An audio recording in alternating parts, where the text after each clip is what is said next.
The room was silent when she stepped in. Silent, except for the steady rhythm of boots striking polished marble floors, echoing like the heartbeat of a war machine. The overhead lights burned white, sterile, unforgiving, washing every face in the chamber into pale stone masks. The generals sat behind a long mahogany table at the far end of the hall, their uniforms decorated with medals that clinked softly as they adjusted their posture. In front of them, she stood alone. Her camouflage uniform was creased but spotless, boots polished to a mirror shine, face impassive but carved with quiet defiance.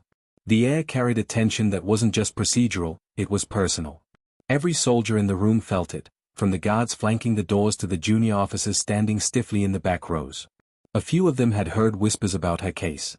Some murmured she had betrayed orders, that she'd gone rogue during a classified operation. Others said she'd saved an entire battalion by disobeying a direct command. The truth was buried under layers of secrecy, and only the tribunal of generals knew the full picture. But the look in her eyes, steady, sharp, unblinking, hinted that the truth was far more complicated than anyone dared guess. The chair at the center of the hall was empty, reserved for her. She did not sit. Instead, she remained standing, hands clasped behind her back, shoulders squared. The generals exchanged glances, clearly expecting obedience. But she stood firm, her silence daring them to order her. The oldest among them, a man whose chest was heavy with decades of ribbons, cleared his throat and leaned forward. "Sergeant," he said, his voice gravelly with authority. "You've been summoned here for a formal inquiry into your actions during Operation Black Viper." She said nothing. Not out of disrespect, but out of calculation. In a world of military politics, every word spoken was ammunition, either used against you or in your favor. She let them talk first. Another general, broader and younger, slammed a file on the table. The sound cracked like a gunshot in the room. "You cost us millions in equipment. You defied a direct command from your superior officer. You acted outside the chain of command." His voice was laced with contempt, but also curiosity. "And yet," he paused, flipping open the file. "Not a single man under your command was lost. Not one." The silence that followed was heavier than any accusation. Even the guards, trained to be expressionless, flickered their gaze toward her. She finally spoke, her voice calm and steady. "Permission to speak freely, sir." The oldest general nodded. "I acted on intelligence that headquarters did not have," she said. "Intel I secured on the ground, under fire, while communications were compromised. I followed the mission objective, bring my team home alive. I succeeded." Her words hung in the air, bold but unshaken. The generals leaned back in their chairs, exchanging whispers too low to hear. The younger one smirked. "So you're telling us that the chain of command exists only when convenient to you, Sergeant?" Her jaw tightened, but her tone didn't waver. "No, sir. I'm telling you that I had two options: follow an order that would have killed my men, or adapt and accomplish the mission. I chose the latter." There was something dangerous in her calmness, something that unnerved even the most hardened officers. She wasn't a soldier trying to save herself. She was a soldier who had already accepted every consequence of her choice. That was power, and power in the hands of someone stripped of rank and protection was frightening. The room shifted. The head general, who had been silent all this time, finally spoke. His voice was low, measured, like the rumble of distant thunder. "Your record speaks for itself. Special operations training at 21. Top of your class. Multiple commendations for valor. 3 tours in hostile territory. And now," he gestured vaguely at her, his eyes narrowing. "Now you're here, accused of insubordination. Some would call that a disgrace." "Some would," she agreed. He studied her for a long moment, then nodded to the guards. They stepped forward. "Strip her of her uniform," he said. Gasps rippled through the junior officers. Stripping a soldier in front of the tribunal wasn't just disciplinary, it was ceremonial humiliation, the kind reserved for traitors. The guards hesitated, perhaps out of respect, perhaps out of fear, but the general's glare left no room for pause. They moved toward her, unfastening the Velcro patches on her sleeves, tearing off insignias, removing her cap. Her jacket was peeled from her shoulders, revealing the black training shirt beneath. The heavy sound of medals being dropped into a box echoed like a drumbeat of shame. Each piece removed was a reminder of what she had sacrificed for her team, for her country, and now, of what was being taken from her. But she didn't flinch. Her breathing was slow, steady. Her eyes locked on the head general, unbroken, as though daring him to finish what he had started. They tore away her name patch. Her boots were ordered off. Soon, she was left standing in just her combat pants and black shirt, stripped of everything but her composure. Then the moment came. As one of the guards reached to tug her sleeve over her shoulder, the fabric caught, revealing the ink beneath. A tattoo, bold and dark, wrapped around her forearm. The symbol was unmistakable, a trident piercing through a circle of laurels, encircled by a ring of stars. The generals froze. Every officer in the room stiffened. The younger general, who had been smirking, sat back as if struck. Whispers broke out among the ranks. The emblem was known only to a handful of people, an insignia not officially recognized by the military, but feared and respected in the highest circles. It belonged to a covert unit so secretive that its members didn't exist on paper. A unit that operated beyond politics, beyond rank, beyond even the authority of most of the men in that room. The head general rose to his feet, his expression shifting from controlled authority to something closer to awe. He stepped closer, peering at the tattoo like one might examine a classified weapon. "You served in Ghost Division," he said, his voice barely above a whisper. She didn't answer. She didn't need to. The truth was etched into her skin, a permanent declaration of allegiance to a group whose missions were whispered about in war rooms and denied at press conferences. The younger general swallowed hard, his previous arrogance evaporating. "Why wasn't this in her record?" he demanded. "Because," the head general said slowly, "only 4 people in this building are cleared to know it exists." The weight of that statement slammed into the room like an explosion. The guards took a step back from her. The junior officers looked down, avoiding her gaze. She stood motionless, the faintest glint of satisfaction flickering in her eyes, not pride, but vindication. The head general turned to her fully now, his tone different. "Sergeant. Or should I say, operative?" "I'm retired," she said flatly. "Retired?" he echoed. "You left Ghost Division?" "I completed my contract," she replied. 5 years. 14 missions. All successful. Another silence, this one heavier than the first. The generals exchanged glances again, but their expressions had shifted entirely. They were no longer looking at a disgraced soldier. They were looking at someone who had walked through fire and returned unscathed. Someone who had done the kind of work that kept countries safe, even if no one ever knew her name. The head general straightened, nodding slowly. Then, in a gesture that sent a ripple of shock through every soldier in the room, he saluted her. Not a casual or perfunctory salute, but one of deep respect. The other generals followed, rising to their feet, their hands snapping to their brows. Even the guards, instinct overriding confusion, saluted her. She didn't return it. She simply stood there, eyes cold, posture unflinching. Respect was meaningless to her now. She hadn't made her choices for glory. She had done it for the men who'd trusted her with their lives, for the civilians who'd never know how close they came to dying. She had sacrificed everything, including her reputation, to keep them safe. The head general lowered his hand and spoke softly. "You are dismissed, operative." She turned on her heel and walked out of the chamber, leaving a stunned silence behind her. The sound of her boots echoed once more on the marble floor, but this time, it wasn't the sound of shame. It was the sound of a ghost leaving a battlefield. The corridor outside the tribunal hall was colder than the room she had just left, the chill of the air conditioning mixing with the sterile scent of disinfectant and gun oil. The hum of distant machinery reverberated faintly through the reinforced concrete walls. She walked steadily, her steps measured, her expression unchanged. A pair of armed MPs at the end of the hallway stood at attention as she approached, but neither dared stop her. Word traveled fast in military installations, and the look in their eyes wasn't curiosity, it was respect laced with fear. She pushed through the double steel doors and emerged into the courtyard. The sunlight was blinding after the harsh white lighting inside. For the first time since morning, she breathed deeply, filling her lungs with fresh air. Her mind was calm, as if the scene that had unfolded moments ago hadn't been a formal attempt to shame her into submission. They had wanted her stripped of dignity. Instead, they had revealed the truth, she was untouchable. But she wasn't free. Not really. 2 black SUVs idled by the curb, their tinted windows hiding whoever waited inside.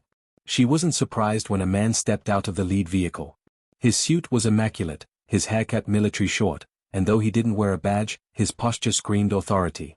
He walked toward her with the deliberate calm of someone used to giving orders no one refused. "Operative," he said smoothly, his voice carrying a faint accent she couldn't place. "I'm retired," she replied, her tone flat. "Of course." He smiled faintly, as though amused by the denial. "Still, You know how this works. You don't just disappear, not with your resume. She met his gaze evenly. I'm not coming back. He studied her for a moment, then gestured toward the SUV. Walk with me. She hesitated for only a second before following him. She wasn't afraid, but she wasn't careless either. The tinted window of the vehicle slid down as they approached, revealing a woman inside, sharp eyes, dark suit, expression unreadable. She recognized her instantly. Director Hale, she said calmly. The director of special operations inclined her head slightly. It's been a while. She said nothing, waiting. Hale gestured toward the empty seat beside her. Get in. We have unfinished business. For a moment, she considered walking away. She could disappear, she had the training, the resources, the instincts. But something in Hale's tone told her this wasn't just a summons, it was a warning. Without another word, she climbed into the SUV. The vehicle pulled away from the base in silence. The tinted windows turned the world outside into vague shapes and colors, and the interior was quiet except for the soft hum of the engine. Hale studied her like a predator measuring its prey. You handled yourself well in there, Hale finally said. They tried to humiliate me, she replied evenly. They did, Hale agreed. And instead, they reminded every man in that room who really keeps this country safe. Her jaw tightened. I don't care about their respect. I know, Hale said with a faint smile. That's why you're dangerous. The silence stretched again until Hale leaned forward slightly. We have an asset in trouble. Deep cover. Embedded in a network even Ghost Division never penetrated. We need someone who knows how to get in and get out without leaving a trace. She shook her head. I told you. I'm done. Hale's smile didn't falter. You think they'll let you be done? You just stood in front of a tribunal and revealed your affiliation. That tattoo may as well be a target. Every intelligence agency that gets a whiff of it will know you're one of ours. You'll never have a normal life. She didn't flinch, but Hale's words landed like a punch. She had known this truth deep down, but hearing it spoken out loud made it real. Retiring from Ghost Division didn't mean freedom. It meant waiting for the day someone would come knocking, asking for a favor she couldn't refuse. What's the up? She asked finally. Hale's eyes glimmered with satisfaction. Extraction. A double agent embedded in a cartel that's funneling weapons to a rogue state. He's burned. We need him alive before they make him disappear. You're the only one I trust to get him out. She leaned back, crossing her arms. Why me? Because, Hale said softly, you're the best ghost we ever had. And this mission isn't about orders or politics. It's about survival. His, and maybe yours. The SUV slowed as it reached a private airstrip. A jet sat waiting, its engines already humming. She glanced out the window, her pulse steady but her mind racing. She hadn't held a rifle in months. She tried to bury that life, to pretend she was just another veteran blending into the crowd. But she wasn't built for peace. The tattoo on her arm wasn't just ink. It was a reminder of who she was, someone who walked into places no one else could, and came back alive. Hale opened the door. We leave in an hour. Guy's already on board. She stepped out into the warm air, the smell of jet fuel filling her lungs. The wind tugged at her hair, and for a fleeting moment, she felt the familiar rush of anticipation, the razor-sharp focus that came before every mission. She hated that she missed it. Hale joined her, speaking quietly. One more thing. The people who set you up for that tribunal, they're connected to this. Someone inside the chain of command wanted you discredited. Maybe dead. Get the agent out, and you'll find out who's pulling strings. That made her pause. She turned her head, meeting Hale's eyes. So this isn't just an op. No, Hale said. This is personal. She exhaled slowly, her decision made. Without another word, she strode toward the jet. The ramp hissed as it lowered, revealing crates of weapons and gear secured inside. The faint scent of gun oil and canvas brought back memories she tried to forget. Nights spent behind enemy lines, breathing dust and blood, counting heartbeats until extraction. She ran a hand over the rifle laid out on a table, her fingers tracing the familiar cold metal. The weapon felt like an extension of herself. Her reflection in the polished barrel stared back at her, harder than it had been hours ago. The ghost was back, the jet sliced through the clouds in silence, its engines a low hum in the insulated cabin. She sat strapped into a reinforced seat, arms crossed. Her gaze fixed on the tactical tablet resting on the table in front of her. The mission briefing glowed on the screen. Target location, estimated hostile numbers, extraction routes, satellite recon data. Everything was neat, calculated, precise. But she'd been in the field too long to trust neatness. Opposite her sat a weapons specialist, silent and efficient as he checked the rifles laid out between them. A suppressed carbine, a sidearm, and a compact shotgun for close quarters work. Knives sharpened to a razor's edge. Smoke grenades. Flashbangs. Each piece was like an old friend. She moved through the checklist wordlessly, snapping magazines into place, feeling the familiar weight in her hands. Hale sat a few rows away, speaking quietly into a headset. She didn't need to hear the conversation to know it was with command. Orders, updates, political assurances. None of it mattered to her. Politics was why she'd left Ghost Division in the first place. Missions were simple, people were complicated. When Hale finally approached, she glanced up. The agent's code name is Sparrow, Hale said, her tone clipped. Real name doesn't matter. He's deep inside the Del Cortez cartel. He was our only way in. Now he's burned. If they move him, we'll lose him. How bad is it? She asked. Bad, Hale replied. They know he's not who he says he is. But they don't know who he works for. Yet. She absorbed the intel without reaction. Location. Hale tapped the tablet, pulling up a satellite image. A remote compound surrounded by dense jungle, ringed with steel fencing and watchtowers. Heat signatures marked guards patrolling the perimeter. A landing strip sat half a mile away, large enough for smuggling planes but too exposed for a safe extraction. Not a fortress, she murmured, zooming in on the southeast corner. Blind spots here and here. Patrol routes overlap every 9 minutes. Weakest entry points the drainage tunnel. Hale raised an eyebrow. You memorize that in 30 seconds. Old habits. She shut the tablet and stood, checking the fit of her tactical vest. The cabin lights dimmed as the pilot announced they were approaching the drop zone. Hale stepped closer, lowering her voice. This isn't just a rescue. If Sparrow knows who set you up for that tribunal, we'll finally have leverage. Get him out alive. She met Hale's eyes. I don't fail. Hale gave a tight nod. That's why I called you. Minutes later, the rear ramp of the jet lowered with a hiss. The roar of wind filled the cabin, whipping at her gear. She tightened her harness, secured her weapons, and approached the edge. The jungle stretched below like a dark, endless ocean. She jumped. The free fall was silent except for the rush of wind in her ears. Her body was steady, trained for this. She pulled the chute at exactly 5,000 feet, the canopy snapping open above her. The dense canopy rushed closer, and she adjusted her descent, landing cleanly in a small clearing. She immediately rolled, unclipping the chute, and melted into the underbrush, vanishing like a shadow. The jungle was alive with sound, crickets, distant birds, the faint growl of generators. She moved low, slow, her breathing steady, every sense sharpened. Night vision goggles painted the world in shades of green. She navigated silently toward the compound, every step deliberate, every pause timed to the rhythm of the guards' movements. 2 cartel guards stood by the southeast gate, their rifles slung casually. She waited until one lit a cigarette, his attention drifting. With a swift motion, she slipped behind them, striking with brutal efficiency, a knife across the throat, a chokehold, both men down before they could make a sound. She dragged their bodies into the shadows, stripped one of his radio, and scanned the area. The drainage tunnel was exactly where she'd mapped it. Rusted bars covered the opening, but they were old, corroded. She produced a compact saw from her kit, working silently until the bars gave way. Slipping inside, she crawled through the narrow space, water sloshing around her boots, emerging within the inner perimeter of the compound. The main building loomed ahead, light spilling from windows. She scaled a low wall, slipped into a side corridor, and began clearing rooms with methodical precision. Most were empty, storage, offices, barracks. She moved like a ghost, unseen, unheard. Finally, she found him. Sparrow. He was tied to a chair in a dimly lit room, his face bruised and swollen, one eye nearly shut. His head jerked up when she entered, confusion flashing across his features. CIA? He rasped. She shook her head. Ghost Division. His eyes widened in recognition. Relief flooded his battered face.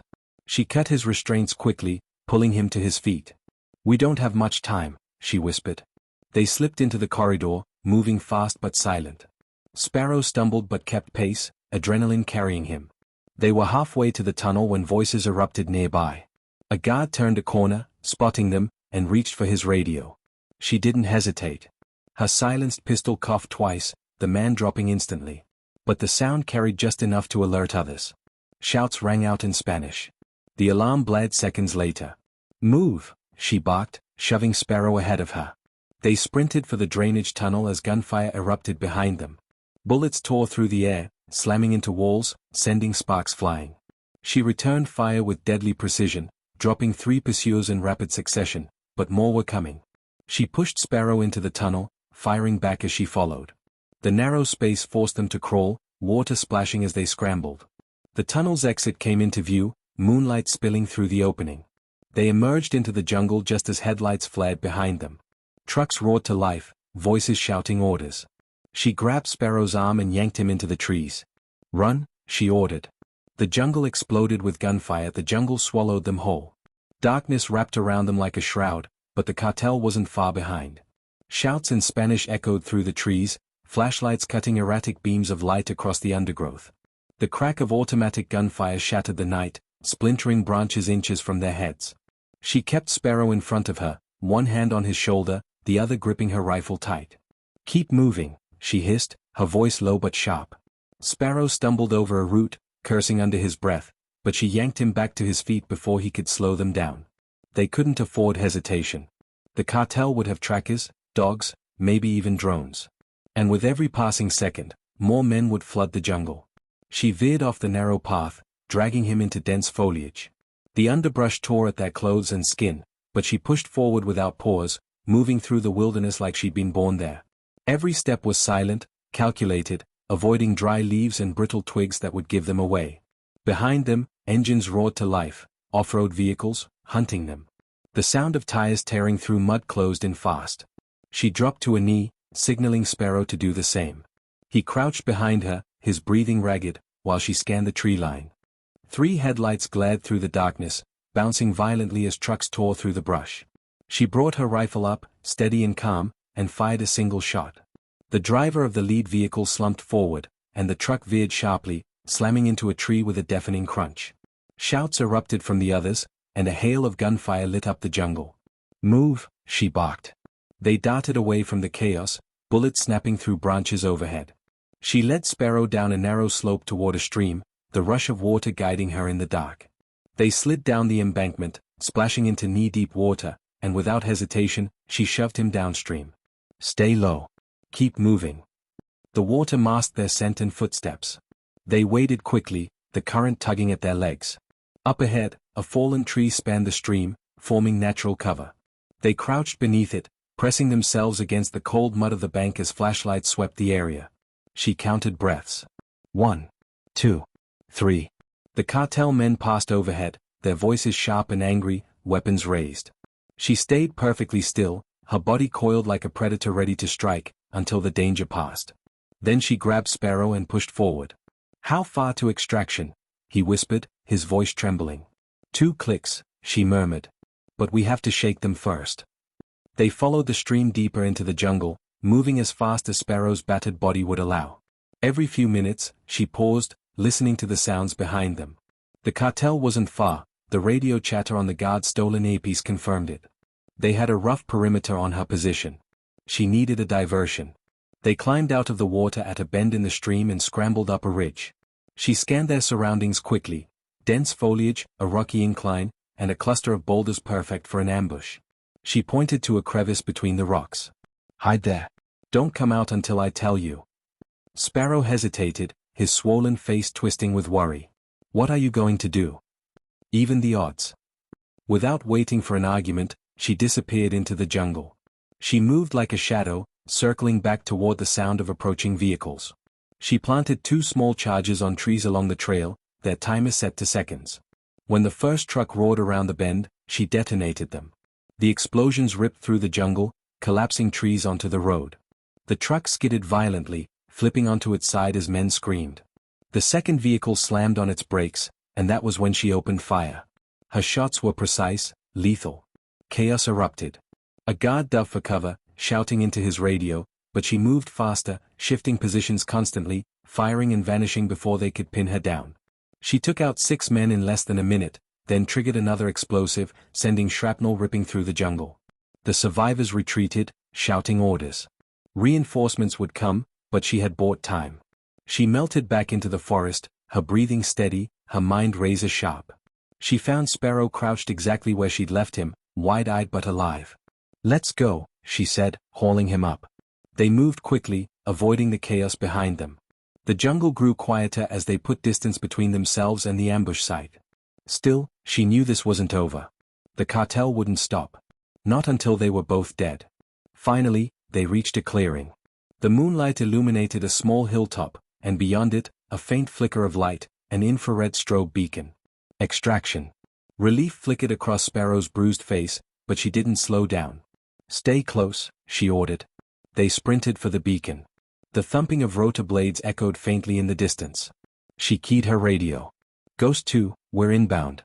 Prepare for hot extraction." "Copy, Ghost 1, a calm voice replied. 2 minutes out.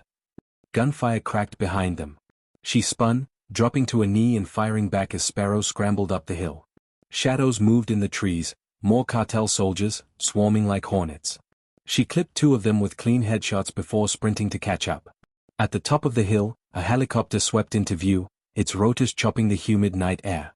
A side door opened, and a crewman waved them forward. Bullets tore through the clearing as she shoved Sparrow into the chopper. "Go!" she shouted, diving in after him. The helicopter lurched upward, traces streaking through the darkness as cartel fighters fired from below. She grabbed the mounted machine gun, raking the tree line with suppressive fire as the chopper climbed higher, engines roaring. The jungle fell away beneath them, the cartel's gunfire fading into the night. Sparrow slumped against the wall of the aircraft, breathing hard. She stayed crouched by the open door, her rifle still in her hands, her body tense until the pilot confirmed they were clear of enemy airspace. Only then did she sit back, sweat dripping down her face, adrenaline still pumping like fire through her veins. She glanced at Sparrow, who managed a faint, blooded smile. "Guess I owe you one," he muttered. "You owe me information," she replied coldly. The helicopter's cabin rattled as they cut through the night sky, the rhythmic thrum of rotor blades steady but loud. Sparrow leaned against the bulkhead, cradling his ribs, every breath ragged. The crew medic knelt beside him, running quick scans and dressing wounds. She sat opposite, her rifle still in her hands, eyes fixed on the jungle disappearing beneath them. Her breathing was calm, but her mind wasn't. This wasn't over, not by a long shot. Hale's voice came through her earpiece. "Status. Package secure," she replied. "Light injuries. No pursuit." "Good. We've got a safe house 30 clicks north. Wheels down in 12. She gave a short acknowledgement and cut the feed. Her focus shifted back to Sparrow. He was alert now, scanning the cabin like a man who'd spent too long expecting death around every corner. His swollen face didn't hide the intelligence in his eyes. "You're not just here for a rescue," he rasped, his voice low. "No," she said bluntly. "You have information. Something worth the cartel trying to bury you." He gave a pained chuckle. "They're not the only ones. You know that, right? Whoever put me out there to die, it's someone high up. Someone with enough reach to burn me and bury you in the same move." Her jaw tightened. "I figured." The helicopter banked sharply, rattling the cabin. The pilot's voice came over the intercom. "Approaching safe house. 2 minutes out." She leaned closer to Sparrow. "Names? Give me one." Sparrow hesitated, glancing at the crew. She leaned in, her voice sharp but low. "You won't make it to morning if you keep quiet. You know that." His lips curled into a bitter smile. "You're just like they said you'd be. I'm not here to play games." He exhaled slowly, his shoulders sagging. "All right. The one pulling strings is someone inside your own command structure. A general. They call him Black Tide." Her stomach tightened. Black Tide. She'd heard the name whispered before, a ghost story within the intelligence community. A man with no official record, but influence that ran through every level of power. If Sparrow was telling the truth, this wasn't just an op gone bad. This was a purge. "Proof?" she pressed. Sparrow nodded weakly. "Encrypted drive. Hidden near the compound. But I couldn't get to it once they caught me." She studied him closely, trying to gauge if he was bluffing. His battered face, his steady gaze, told her he wasn't. The helicopter touched down on a secluded airstrip, floodlights flickering on as the crew hustled to unload them. The safe house was a nondescript building hidden in the jungle, fortified but small. She kept her rifle ready as they moved Sparrow inside. Hale was already there, standing by a table covered in maps and laptops. "Good work," Hale said, glancing at Sparrow. "Get him to medical." The medic guided Sparrow toward a back room, but she stayed put, eyes locked on Hale. "There's a leak," she said flatly. "Someone high up. He calls himself Black Tide." Hale's expression didn't change, but the slight tension in her jaw confirmed she knew the name. "We'll handle it." "No," she said sharply. "We won't handle it from behind a desk. Whoever this is already trying to erase us. He set me up. He burned Sparrow. If we wait, he'll move again." Hale studied her for a long moment. "What are you suggesting?" She stepped closer, lowering her voice. "We hunt him. Now." For the first time since they'd met, Hale's guarded composure cracked. A faint smile tugged at her lips. "You haven't changed." "I didn't come back to play defense," she said. "You want him? Let me lead." Hale gave a small nod. "You'll have what you need." Within an hour, the safe house had transformed into a war room. Maps of cartel supply routes, intelligence dossiers, and surveillance images covered the walls. Hale pulled a slim tablet from her jacket and handed it over. "This is everything we have on Black Tide." Which isn't much. No confirmed photos, no location. Just whispers. She scrolled through the files. Black Tide was a ghost, just like her. Every trace of him was buried, every operation scrubbed clean. But there was one thing she noticed immediately: his operations all intersected with one specific arms dealer, a man named Victor Del Cortez, the very cartel boss whose men she just fought through. "Del Cortez knows him," she murmured. Hale nodded. "Which is why you're going back in." Sparrow reappeared, bandaged but on his feet. "You'll need me," he said, his voice firm despite the pain. "I'm the only one who knows Del Cortez's roots. You won't find him without me." She gave him a sharp look. "You can barely walk." "I'm alive because of you," Sparrow said. "And I'm not sitting out while Black Tide ties up his loose ends." Hale raised an eyebrow at her. She exhaled sharply, weighing the risk, then gave a curt nod. "Fine. But if you slow me down, I leave you behind." Sparrow smirked faintly. "Fair enough." Hale turned back to her. "We'll insert you near a secondary cartel hub. Intel suggests Del Cortez will be there in 2 nights. If he knows Black Tide, you'll get him to talk. One way or another." She holstered her pistol and slung her rifle across her back. "Then we move fast. Black Tide won't wait for us." As night fell, the safe house buzzed with quiet urgency. Drones launched, intel feeds updated, and the helicopter crews prepared for another insertion. She stood by a table, methodically cleaning her weapons. Sparrow sat nearby, watching her with a curious expression. "You're not like other agents," he said finally. She glanced up. "No." He leaned back, his smile faint but genuine. "That's why they're scared of you." She didn't respond, just reassembled her rifle with practiced precision. When Hale returned, her face was grim. "Gear up. Wheels up in 10. This time, we're not just rescuing anyone. We're going hunting." The helicopter roared over the dark jungle, its lights off, its engine barely audible thanks to stealth modifications. Inside, the cabin was dim, illuminated only by the red glow of the instrument panel. She sat strapped in, helmet on, rifle resting across her lap. Sparrow sat opposite, still battered but alert, his eyes sharp despite the painkillers dulling his injuries. The tension in the air was thick, a quiet storm ready to break. "Target hub is 2 miles east of insertion point," the pilot's voice crackled through her earpiece. "Heavy heat signatures. Looks like they're hosting a party."